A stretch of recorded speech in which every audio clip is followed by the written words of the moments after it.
It's almost 2021, and as awful as 2020 has been for a lot of people, even though I'm not really included in that group, I do hope that you got to relax and chill during the holidays at least. In today's video I wanted to close out my thoughts which came up after I worked on the last video in regards to grinding, so let's do that. Like, comment, subscribe and hit the bell icon if you want to see more content on this channel. It really helps a ton and I seriously appreciate it.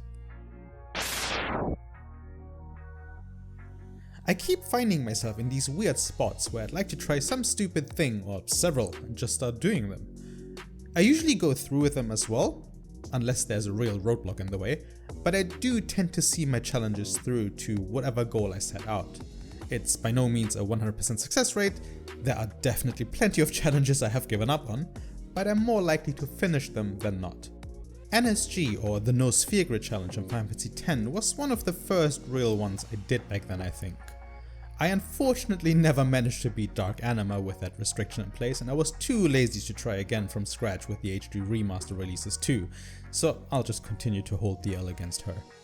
Then smaller little things that still take a significant amount of time, keep in mind that I do have a full-time job, like the Legend of Gaia piece I did on Juggernaut, or the most recent insanity, my no premium gacha, unless it's free draws challenge, in Granblue Fantasy. I do seem to like games that encourage grinding, I always have. It's one of the main reasons that I have been so infatuated with Monster Hunter for the past 10 years.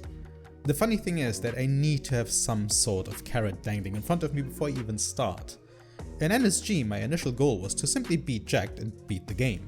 Then after I did that, I decided to complete the Monster Arena, and after I did that, my next goal was to beat all the Dark Aeons.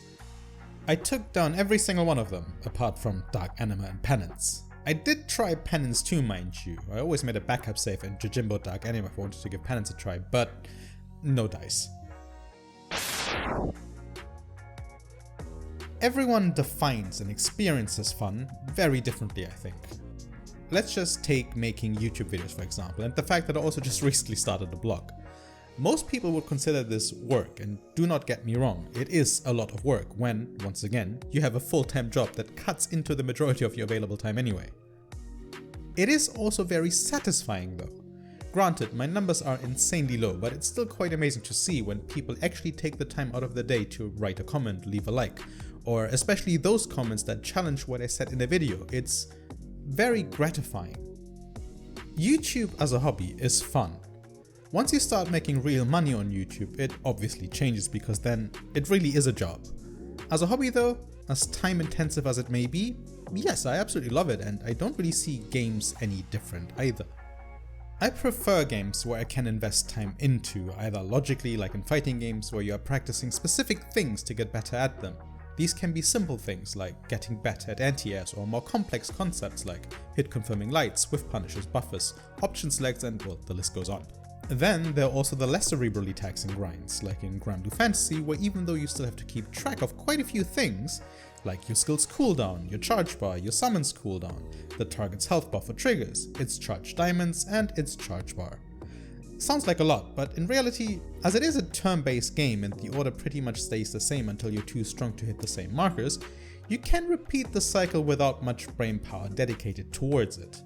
In fact, I have been grinding both GBF and GBVS at the same time, Granblue Fantasy set to semi, and Versus on auto, whilst listening to a podcast. You'd think that defeats the purpose of playing a game, but that really depends on your long-term goals, I think. In my Final Fantasy X NSG challenge, whenever I reached a goal, the goalpost kept moving further away. That had several reasons. For one, I was clearly enjoying myself, otherwise I wouldn't have kept going. Then there's the time investment that went into that particular save file already. Might as well get as much out of it as possible now, for as long as it's enjoyable. In my Legaia example on the other hand, I kind of stopped after I reached Soul Tower. Maybe I'll continue in the future, but for the time being, after I had leveled Juggernaut to level 9 to see its damage output, I reached my goal and didn't really feel like doing any more at that point in time. In Soulsborne games there are some seriously insane challenges out there, but I usually stick to the base level challenge on a new game and call it a day there. Base level means level 1 or blood level 4 in Bloodborne, without ever being allowed to level your character. That's the only restriction though, everything else is fair game. I would love to do that in Demon's Souls as well, but I can't buy a goddamn PS5 anywhere, like f***ing anywhere. What the heck? Fucking hell, man, this is not normal. A bunch of scalper set up bots to buy up all the stock to sell them to other enabling those This brings us to my current goal for Granblue Fantasy. The actual goal is to recruit every single Eternal. That's just recruiting them. The stretch goal would be to uncap all of them, but if that's actually feasible, I have no clue, and it honestly doesn't even matter for the time being, as there are so many interim goals I have to hit first anyway. It's seriously not even worth pondering the thought right now. Before I'll be able to even recruit my first Eternal, I will most likely have hit several, if not all of the following checkpoints.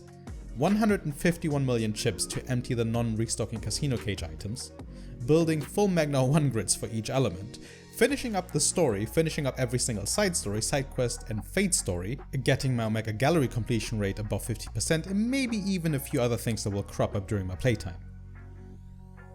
Goals are important. That goes for everything I do though. I have just hit 1000 subscribers on this channel, and my goal for the end of December 2021 is to get this up to 10,000 subscribers. Is that realistic?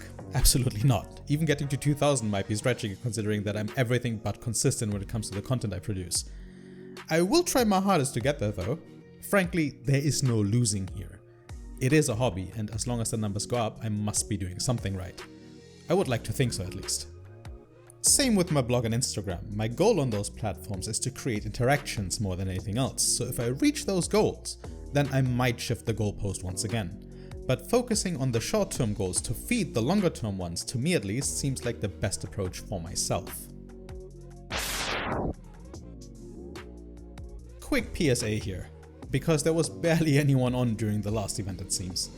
January 8th until January 10th will be the next GBVS Blitz event. If you want to play a lot of GBVS, this is going to be the best time frame to do so. Well, that's all I had to say, to be honest. I'll copy and paste this little soundbite into my videos until the day of. My reach is close to 0, but who knows, maybe it helps. I don't know what 2021 has in store for me, but I will work towards each of my goals, be they gaming ones or IRL ones, meaning the really expensive ones, and just see what happens. I see goals and New Year's resolutions as two very different entities. I would categorize goals as something very important, which I need to see through to move forward, whereas New Year's resolutions are just lip service that fall by the wayside around the 1st of February, if not earlier.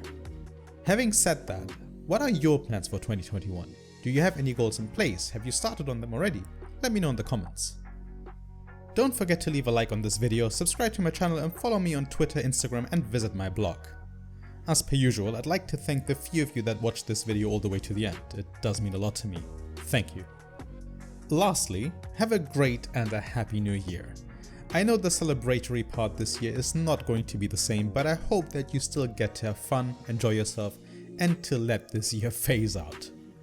My name's Sasa, and I will see you in 2021 in my next video.